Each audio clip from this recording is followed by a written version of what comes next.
dia gunting kelambu Kaabah, balik dia rebus, minum air kelambu Kaabah. Ish, mengarutlah tuan-tuan. Semayang tak? Duk minum air kelambu Kaabah. Allah ustaz, kelambu Kaabah? Bukan kelambu berhala mana, ini kelambu Kaabah. Abang jangan jawab bang. Alah, abang laju aja jawabnya. Kak jawab apa kak? Berani sangat. Yang seorang ni pun tak larat menjaga macam tu. Lagi menambah seorang lagi. Ini semua ketentuan Allah. Cakapnya apa? Cakap apa pun kak. Tuan-tuan, apa makna syirik? Syirik ialah, kata ulama, salah satunya dalam Mafatihul Ghaib disebutkan, syirik ialah meletakkan ubudiyah, pengabdian kita pada selain daripada Allah. Maknanya apa?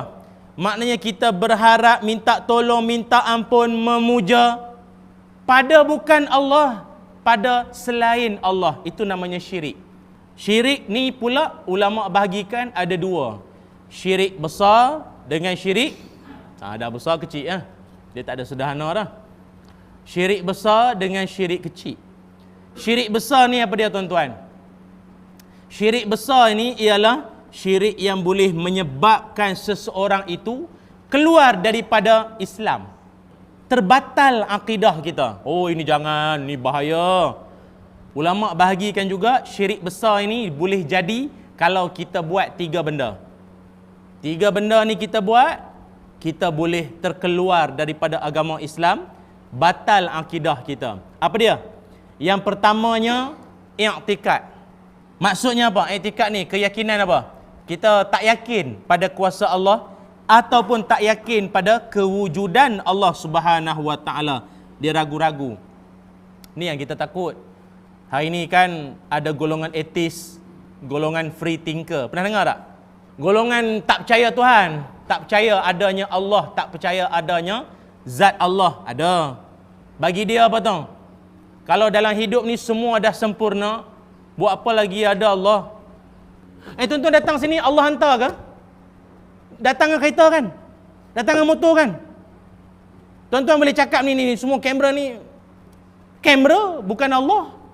Di saat kami dilanda banjir, mana Allah? Kata nak tolong, kata bersama dengan orang yang sabar. Ni sabarlah ni, mana Allah? Tu dia tuan-tuan. Inilah yang menyebabkan kita boleh terbatal akidah kita. I'tikad kita tak betul. Sedangkan kita ini, i'tikad kita ahli sunnah wal jamaah mengajarkan kepada kita, walaupun benda tu tak nampak, tapi kita yakin ada. Tuan-tuan nampak elektrik? Tak nampak. Tapi kesannya kita nampak. Begitulah Allah. Kita tak nampak Allah, tapi kuasanya kita dapat rasai. Itu menggunakan barang, benda untuk tujuan minta tolong. Kan ada orang kan guna batu azimat, kayu koka. Oh, kononnya ini semua boleh mendatangkan rezeki. Sekarang ni saya ingat dah tak ada. Ada lagi. Dia gunting kelambu Kaabah, balik dia rebus, minum air kelambu Kaabah. Ish, mengarutlah tuan-tuan. Semayang tak? Duk minum air kelambu Kaabah. Ini bahayalah tuan-tuan, orang macam ni. Saya takutlah. Ini melalui perbuatan. Nampak macam elok dah. Allah ustaz, kelambu Kaabah. Bukan kelambu berhala mana, ini kelambu Kaabah. Memanglah perbuatan tu yang tak betul. Malah yang mendatangi bomoh maupun dukun maupun pawang, ingatkan tak ada dah. Zaman makin maju, lagi ramai orang buat. Lagi ramai orang buat. Tuan-tuan, ingat dalam hadis Nabi sallallahu alaihi wasallam, Nabi ada bersabda, "Man ata arrafan fasa'alahu an syai'in lam tuqbal lahu salatun arba'ina lailah." Hadis riwayat Imam Muslim, nombor hadis 2230. Nabi kata, siapa-siapa yang mendatangi, pergi jumpa dengan tukang-tukang peramal untuk nak tanya dia tilik nasib ni semua, maka tak diterima solatnya selama 40 hari. Allah, letih duk semayang, rupanya tak diterima oleh Allah. Siapa ni? Orang yang mendatangi orang-orang yang tilik nasib. Kalau dalam hadis yang lain disebut juga kahinan, orang-orang bomo ni. benda-benda yang melibatkan sihir mahupun ilmu hitam, perasan tak? Dia suruh kita terlibat dengan benda-benda jijik. Pijak Quran, maaf ya, makan darah kambing. Perasan tak? Takkan benda tu tak boleh baca? Tak. Rupanya orang yang tengah tension, orang yang tengah malu, orang yang tengah tekanan hidup, tak ada duit, tanpa keimanan, mana laluan untuk dapat balik duit, untuk dapatkan balik, kembalikan balik hidup dia? Balun. Dia ambil saja. Sebab itu tuan-tuan, kita dalam hidup, macam mana pun naik jatuh kita pun, Allah di hati. Jangan duk cari benda-benda syirik. Dulu-dulu dia kata nak tahu jodoh ni jauh dekat, tengok pusat.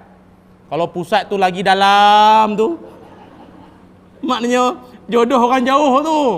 Orang Mesir ke orang mana tak tahu lah, jauh lah. Tengok-tengok jodoh dia orang Mesir. Nama suaminya Salah. Pula dah. Apabila kita lisan, iaitu kita menyebut perkara-perkara yang boleh membatalkan akidah. Tiba-tiba mengaku dia tu Nabi. Oh, minta maaf lah tuan-tuan semua ya, saya ni segan nak cakap tapi terpaksa beritahu, saya ni sebenarnya Rasul. Saya Rasul. Ataupun macam mana lisan kita boleh merosak akidah? Apa yang kita cakap kak selalu? Abang, kita duk cakap apa? Nasib baiklah ada engkau. Kalau tak, aku tak tahulah jadi apa dengan aku ni. Nasib baik. Mujur ada engkau. Oh, mujur. Oh, selama ni yang tolong kau nasib lah. Mujur lah. Salah.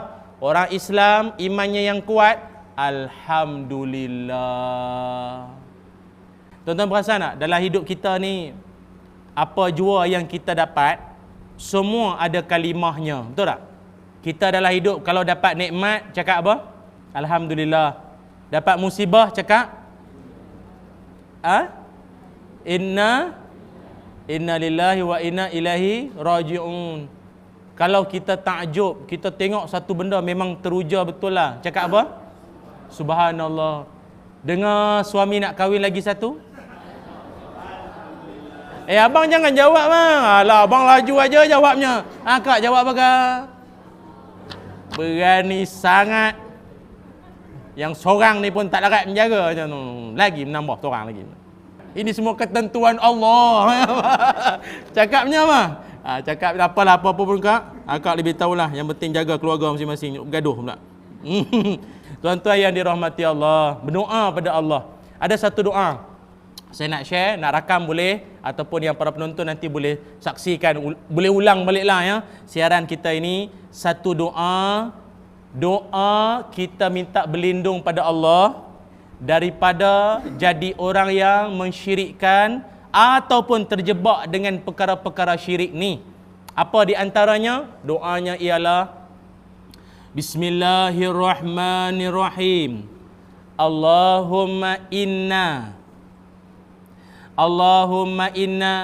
na'udzubika min an nusyrika bika syai'an na'lamu wa nastaghfiruka lima la na'lamu. Boleh? Lagi sekali. Allahumma inna na'udzubika min an nusyrika bika syai'an na'lamu wa nastaghfiruka lima la na'lamu.